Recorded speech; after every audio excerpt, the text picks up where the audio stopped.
With your latest news, I'm April Cummings. No new positives for COVID-19 from the 345 test results in since Tuesday. There are 18 active cases of COVID-19 in the Cayman Islands as of today, and all are asymptomatic. In terms of the vaccination data, Public Health advises a historical correction for the data from February and March 2021, which means an additional 192 first doses and 469 second doses are being added in addition to the vaccines performed on the 18th of May. Where does that get us to? 75,284 COVID-19 vaccinations given in total in the Cayman Islands.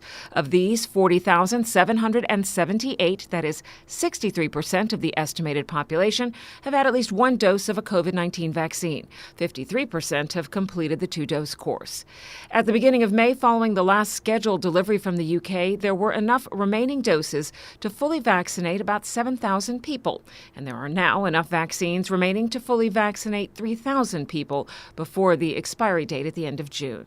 Public Health is continuing to encourage everyone who wants to come forward to do so before the 9th of June to provide sufficient time for them to have the second dose before the expiry date of the inventory. The Chamber of Commerce, meantime, is urging its members to fully support the vaccination push. The business organization issued a reminder to members that each person who gets the vaccine brings the islands a step closer to safely reopening the borders.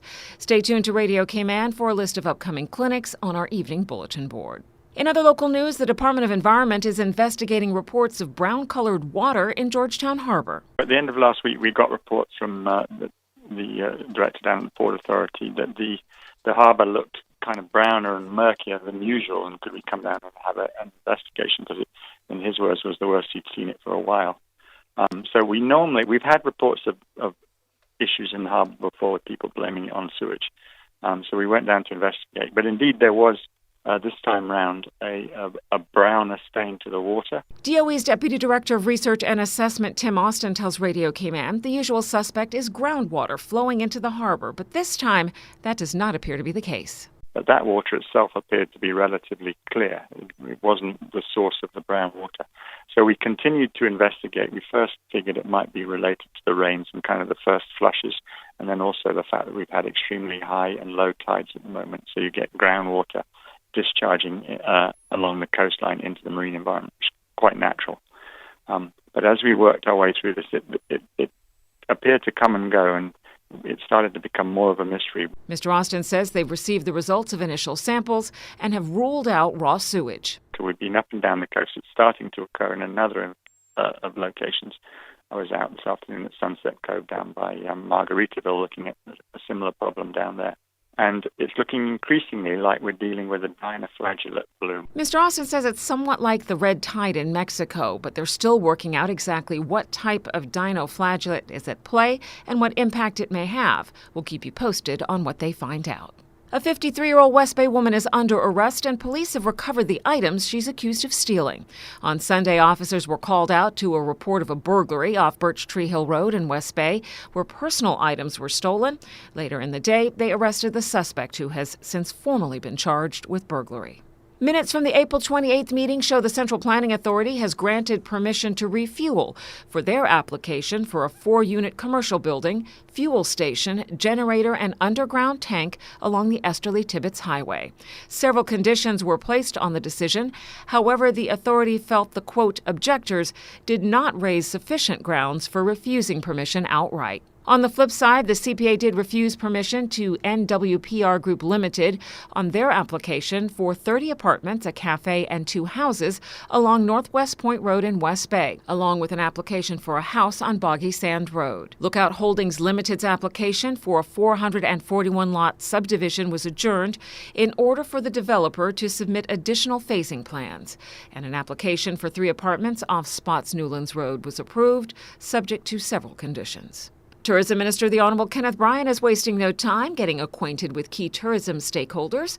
More from CIG-TV's Donna Bush. Minister Bryan hosted an introductory meeting with members of the Cayman Islands Tourism Association's Executive Committee to address issues affecting Cayman's tourism industry as a result of the COVID-19 pandemic.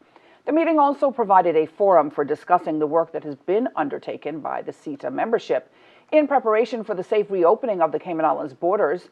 CETA President Mark Langvin provided a brief outline of the organization and its membership, which represents various sectors within the tourism industry, including hotels, restaurants, transportation, water sports, condominiums, and villas and land-based attractions. Mr. Langvin confirmed CETA's willingness to collaborate with the government regarding the establishment of a safe reopening strategy. Discussions consequently focused on the planning and logistical elements that would be required to support the island's safe reopening goals. The new minister was also recently debriefed by the team at the Department of Tourism.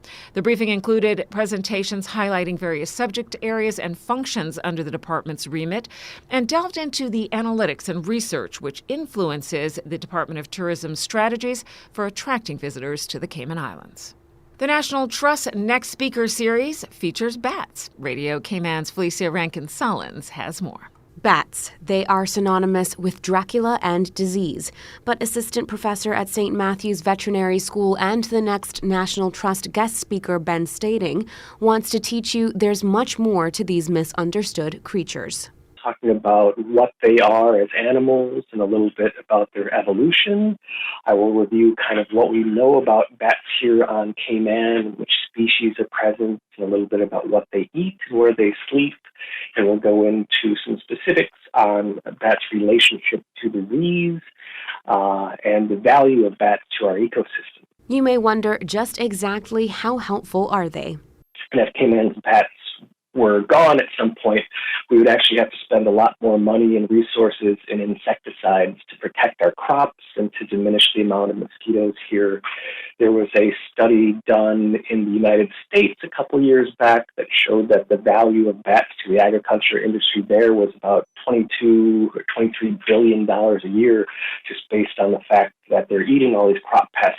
Some of our favorite fruits would also suffer or cease to exist.